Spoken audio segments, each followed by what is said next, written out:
गुरुर्ब्रह्मा गुरुर्विष्णु गुरुर्देवो महेश्वरः गुरु साक्षात् परब्रह्मा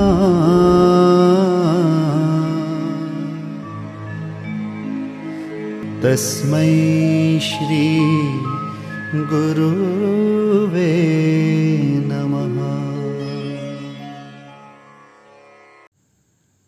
हरिओम विद्यार्थी मित्रों, आज हम पाठ 2 ईदगाह समझेंगे। तो ईदगाह पाठ का साहित्य प्रकार है कहानी और लेखक का नाम है प्रेमचंद जी। प्रेमचंद एक महान लेखक थे। साधारण आदमी के सुख दुख का उन्हें गहरा अनुभव था। वे मानव मन में के जैसे कुशल चितैरे थे। ईदगाह उनकी सर्वश्रेष्ठ कहानियों में से एक है। इस कहानी में एक गरीब बालक की प्रतिभा, उसके त्याग और उसकी व्यवहारिक बुद्धि का परिचय हमें मिलता है। अभी हम हिंदी में उसका सारांश समझेंगे। तो सभी बच्चे ईद के मेले में जा रहे हैं। किसी ने झूला झूला तो किसी ने मिठाई खाई, किसी ने अपनी पसंद के खिलौने खरीदे। पर हामिद ने ऐसा क्या लिया जिससे उसकी दादी का मन गदगद हो गया। आओ हम ये देखते हैं, ठीक है। महीना भर रोजा रखने के बाद ईद आई। सब में उत्साह और उमंग है। गांव के लोग ईदगाह जाने की तैयारी कर रहे हैं। ज़्यादा उत्साह बच्चों में है। मोहम्मद, मोहसिन, हामिद, नूर, शम्मी आदि सभी बालक खुशी से फूले नहीं समा रहे हैं। बड़ों को नमाज में शरीफ होना है और बच्चों को मेले का मजा लूटना है। तो सभी बच्चे देखो क्या करने लगते हैं कि मेले में जाने की तैयारी कर रहे थे। तो मोहसिन, मोहम्मद, हामिद, नूर, शम्मी सब अपने अपने जो नए कपड़े थे वो निकाल के रख दिए, धो के रख दिए, प्रेस करके रख दिए ताकि वो मेले में अच्छे से जा सकें। जूते भी जो रखे हुए थे वो जूते भी उन्होंने क्या किया कि अच्छे से पॉलिश कर लिया। और इतना ही नहीं, क्या किया, मोहम्मद और मोहसिन को जो उसके पापा ने क्या दिया था कि पैसे दिए थे, वो भी गिन गिन के जैसे खजाना हो इस तरह अपनी जेब में रख रहे थे। दूसरी तरफ हामिद भी बहुत खुश था क्योंकि आज मेले में जाना था। लेकिन उसकी जो नानी अम्मा, उसका नाम क्या था, अमीना, उसकी गोदी में वो आराम से सो रहा था और खुश था क्योंकि आज जल्दी कहाँ जाना था, मेले में जाना था। तो हामिद को भी उसकी अम्मा ने कितने पैसे दिए, 3 पैसे दिए। लेकिन बेचारा हामिद के जो पिताजी थे वो हैजे में मर गए थे, माँ भी मर गई थी। तो वो हामिद उसकी नानी अमीना के साथ ही रहता था। तो अमीना रो रही थी कि बेचारे के पास जूते भी नहीं है और इतने दूर मेले में जाने का। तभी हामिद उसकी नानी को कहता है कि अरे नानी, आप क्या नहीं हो, डरो मत, मैं सबसे पहले मेले से आ भी जाऊंगा। और ये बोल के हामिद अपने दोस्त मोहसिन, महमूद और नूर के पास जाता है और सभी इकट्ठे होके मेले में जाने की तैयारी कर रहे हैं।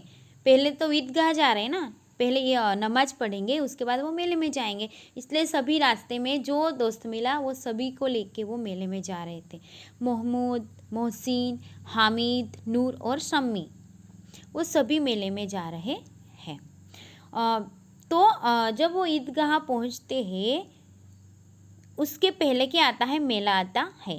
बाद में वहाँ तब तो वो रुकते नहीं मेले के पास, पहले कहाँ जाते हैं, वो ईदगाह जाते हैं। जब वो ईदगाह गए तो एक बहुत घना पेड़ के नीचे ईदगाह था और नीचे फर्शी पे क्या रखा हुआ था कि ऐसे चद्दर छिपा रखा हुआ था ताकि वो लोग एक साथ सभी भाई लोग क्या कर सके कि नमाज पढ़ सके। इसलिए वहाँ सब लोग इकट्ठा हुए थे।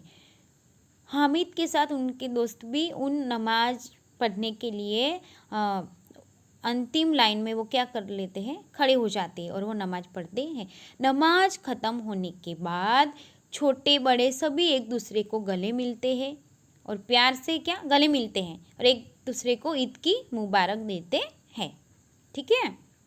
हाँ, उसके बाद महमूद, मोहसिन, हामिद, नूर और शम्मी पहले कहाँ जाते हैं, मेले में जाते हैं। और मेले में जाके उन्होंने देखा कि एक चरखी पे ऊँट, घोड़ा, हाथी ऐसे लकड़ी के बने हुए जो खिलौना थे उस पर उन्होंने बैठने का तय किया। लेकिन वो कितना, 25 चक्कर लगाने का 1 पैसा था। तो हामिद सोचता है कि मैं फालतू का 1 पैसा दे के क्या करूं कि 25 चक्कर मुझे नहीं लगाना।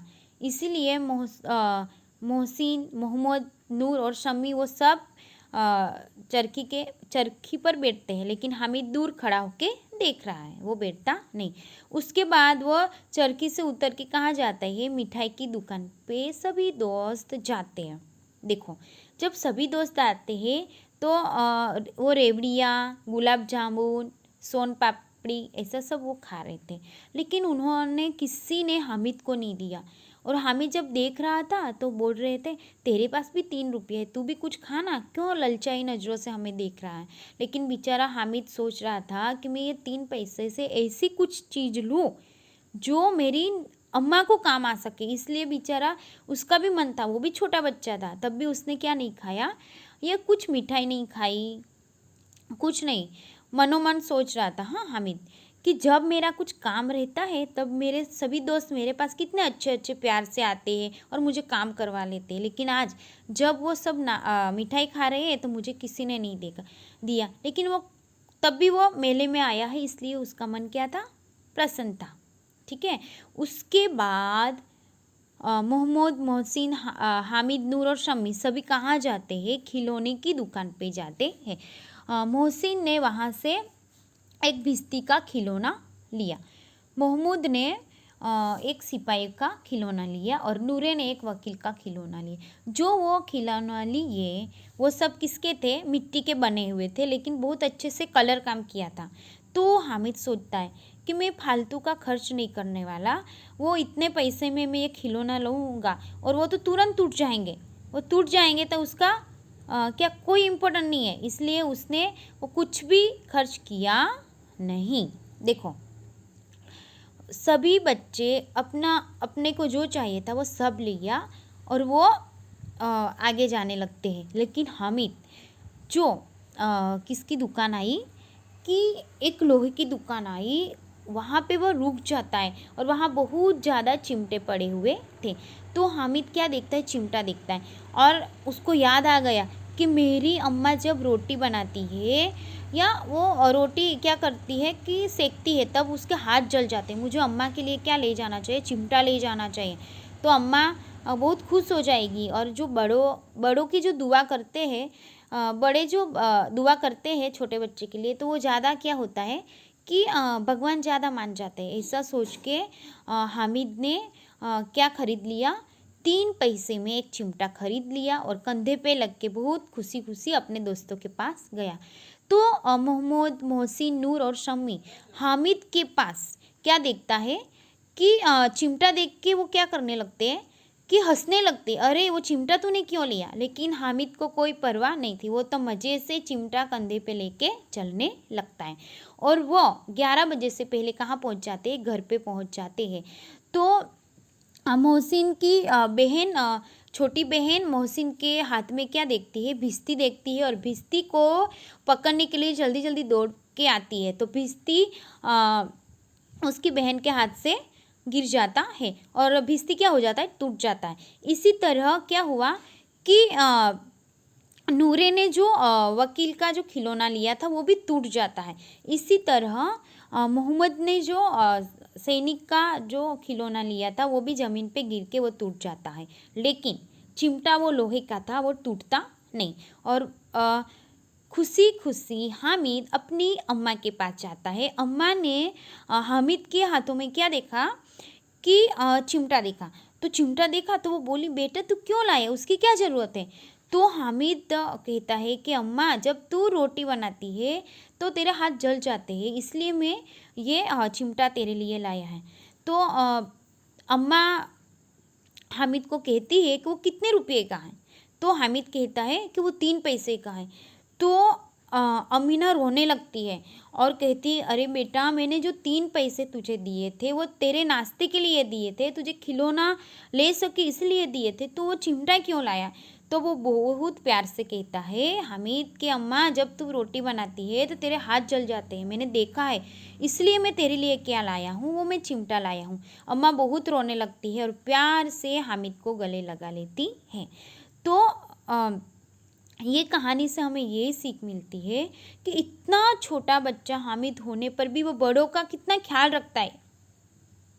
तो हामिद देखो, हामिद अम्मा का कितना ख्याल रखता है कि इतना छोटा बच्चा होके भी वो सोच रहा है कि मेरी अम्मा के पास क्या नहीं है, कि चिमटा नहीं है, इसलिए उसके हाथ जल जाते हैं। तो ऐसे बड़ों की दुआ हमेशा बच्चों को बहुत क्या होती है कि काम आती है, और यहाँ भी ऐसा ही हुआ। अभी हम उसका गुजराती में अनुवाद समझेंगे, ठीक है। આખો મહિનો રોજા કર્યા પછી આજે શું આવી?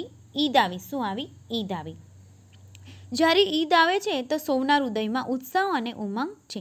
ગામના લોકો ઈદગાહ જવાની તૈયારી કરી રહ્યા છે. બાળકોમાં વધારે ઉત્સાહ છે.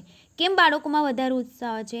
કારણ કે તેઓ આજે ક્યાં જવાના છે કે મેળામાં જવાના છે, અને તેઓ એટલા ખુશ થઈ જાય છે કે વિચારે છે કે અરે આજે અમે ક્યાં જશું? આજે અમે મેળામાં જશું અને ખૂબ જ મીઠાઈ ખાશું, રમકડાં ખરીદશું.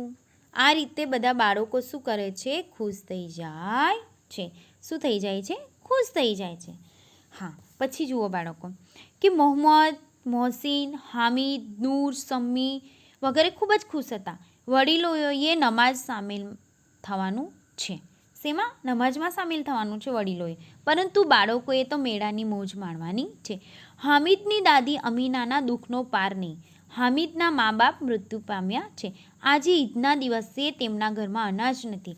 હામિદ ઈદગાહ જવા માટે તૈયાર થઈ જાય છે. તેના ખિસ્સામાં ફક્ત 3 પૈસા છે. તેની પાસે જોડા પણ નથી.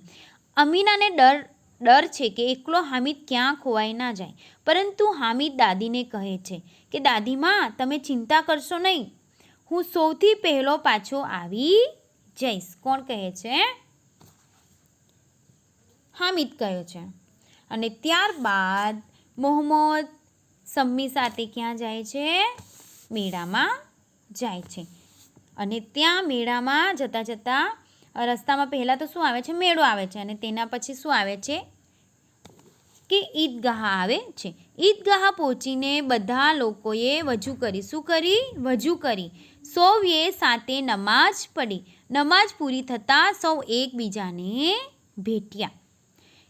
ઈદના મેળામાં જાત જાતની વસ્તુઓની દુકાનો હતી. મનોરંજનના અનેક સાધનો હતા. બધા બાળકોએ ઝૂલા ચકડોળમાં બેસવાનો આનંદ લીધો. તેઓ રમકડાં ખરીદ્યા, મીઠાઈ પણ ખરીદી અને ખાધી. ઠીક છે. હામિદ બધાથી જુદો છે. તેની પાસે કુલ 3 પૈસા હતા. આટલા મોંઘા રમકડાં તે કેવી રીતે ખરીદે? આ રમકડાં પણ કેવા? હાથમાંથી છૂટતા વેઠ ચૂરચૂર થઈ જાય. આવા રમકડાં લઈને તે શું કરશે? તે મીઠાઈ પણ ખરીદી શકતો નથી. તેને ખાવાનો લાલચું પણ બનવું નથી. તેને દાદીનો વિચાર આવે છે. હામિદને પોતાની દાદીનો વિચાર આવે છે. દાદી પાસે ચીપિયો નથી. તવા પરથી રોટલી ઉતારતી વખતે તેનો હાથ દાઝી જાય છે. જો તે ચીપિયો ખરીદી લે તો દાદીની આંગળીઓ દાઝશે નહીં. આમ વિચારીને હામિદે 3 પૈસામાં ચીપિયો ખરીદી લીધો. ચીપિયા લઈને તે ક્યાં જાય છે કે ઘરે જાય છે. ક્યાં જાય છે? ઘરે જાય છે. જુઓ, તો બીજી તરફ શું થાય છે કે મોહમ્મદ, મોહસિન, નૂર અને સમ્મીના રમકડાં તો શું થઈ જાય છે કે પડી જાય છે અને તૂટી જાય છે અને જમીનદોઝ થઈ જાય છે. પરંતુ જ્યારે હામિદ ઘરે પહોંચે છે તો અમીનાએ શું જોયું કે હામિદના હાથમાં ચીપિયો જોયો. અને ચીપિયો જોતાં એ તો એટલો ખુશ થઈ જાય છે. કોણ? કે અરે ચીપિયો જોતાં હામિદ એની અમ્માને કહે છે, અમ્મા, મેં તારા માટે શું લાવ્યો છે? ચીપિયો લાવ્યો છું. તો આ જોઈને અમ્મા કહે છે કે બેટા આ કેટલા રૂપિયામાં લાવ્યો? તો હામિદ કહે છે કે અમ્મા અમે આ કેટલા કે 3 પૈસામાં લાવ્યો. અને આ સાંભળીને અમીના રડવા લાગે છે. તો હામિદે અપરાધી ભાવે કહ્યું કે તમારી આંગળીઓ તવાથી દાઝી જતી હતી એટલે હું ચીપિયો ખરીદી લાવ્યો. હામિદનો જવાબ સાંભળીને દાદીનો ક્રોધ સ્નેહમાં બદલાઈ ગયો. તેનું હૃદય ભરાઈ આવ્યું. તેના મુખેથી હામિદને માટે દુઆઓ નીકળવા લાગી અને આંખોમાંથી આંસુ વહેવા લાગ્યા. આ પાઠ અહીં સમાપ્ત થાય છે. અસ્તુ.